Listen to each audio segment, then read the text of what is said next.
अब चूंकि विपक्ष के मित्र ऑपरेशन सिंदूर को लेकर उचित प्रश्न नहीं पूछ पा रहे हैं, तो उन्हें मैं क्या बताऊं अध्यक्ष महोदय। मैं लगभग 4 डिकेड से अधिक समय से राजनीति में, सत्ता पक्ष हो या विपक्ष हो, अपनी पार्टी हो या दूसरी पार्टी हो, कभी भी किसी के साथ दलगत राजनीति को मैंने शत्रुतापूर्ण तरीके से जिंदगी में नहीं देखा है मैंने अध्यक्ष महोदय। इसलिए आज अगर विपक्ष प्रश्न पूछने में असफल है, मैं विपक्ष को उनके इस काम में थोड़ी सी मदद करना चाहता हूं। अध्यक्ष महोदय, मैं विपक्ष के अपने सम्मानित साथियों से यह कहना चाहता हूं कि यदि आज हम लोग सत्ता पक्ष में हैं, तो ऐसा नहीं है कि हम हमेशा सत्ता पक्ष में ही रहेंगे।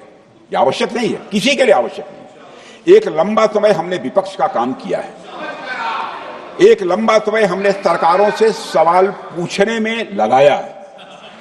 जनता ने जब हमें विपक्ष में रहने का दायित्व सौंपा था, तो हमने विपक्ष में रहकर विपक्ष की भूमिका को बड़े ही सकारात्मक तरीके से निभाया भी है। अध्यक्ष महोदय, विपक्ष में रहकर हमने कैसे प्रश्न पूछे, इसके कुछ उदाहरण मैं यहां रखना चाहता हूं। 1962 में अध्यक्ष महोदय, चीन के साथ हुए युद्ध में जब दुखद परिणाम आया, तो हमने उस समय की सरकार से यह पूछे थे, लेकिन वह प्रश्न यह था कि हमारे देश की धरती पर दूसरे देश का कब्जा कैसे हुआ। हमने यह प्रश्न पूछा था कि हमारी सेना और हमारी जनता अपमानित क्यों हुई। हमने यह प्रश्न पूछा था कि बड़ी संख्या में हमारे सैनिक हताहत कैसे हुए। हमने यह प्रश्न नहीं पूछा कि हमारे टैंक, हमारी मशीनें, हमारी बंदूकें क्यों ध्वस्त हो गई। यह प्रश्न हम लोगों ने नहीं पूछा। मशीनों और तोपों की चिंता न करके, अध्यक्ष महोदय, हमने देश की टेरिटरी की चिंता की, हमने देश के सैनिकों की। इसी तरह 71 के युद्ध में, 71 के युद्ध में जब हमने पाकिस्तान को सबक सिखाया, मैं उस समय की सरकार को मैं बधाई देना चाहता हूं। हमने अपने राजनीतिक और सैन्य नेतृत्व की प्रशंसा की।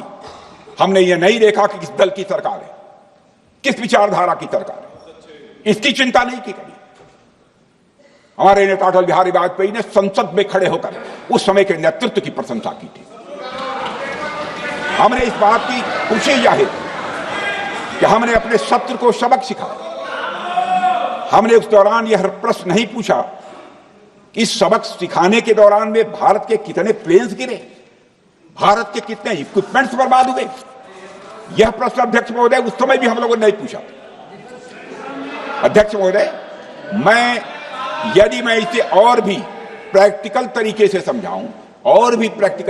समझाऊं, तो किसी भी परीक्षा के परिणाम में रिजल्ट मैटर करता है। यदि किसी परीक्षा में कोई बच्चा अच्छे मार्क्स लेकर आ रहा है, तो हमारे लिए उसके मार्क्स मैटर करने चाहिए।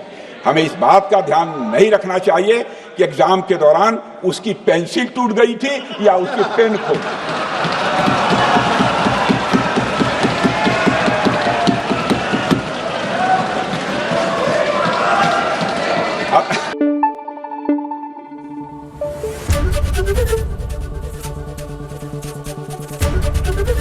एबीपी न्यूज आपको रखे आगे।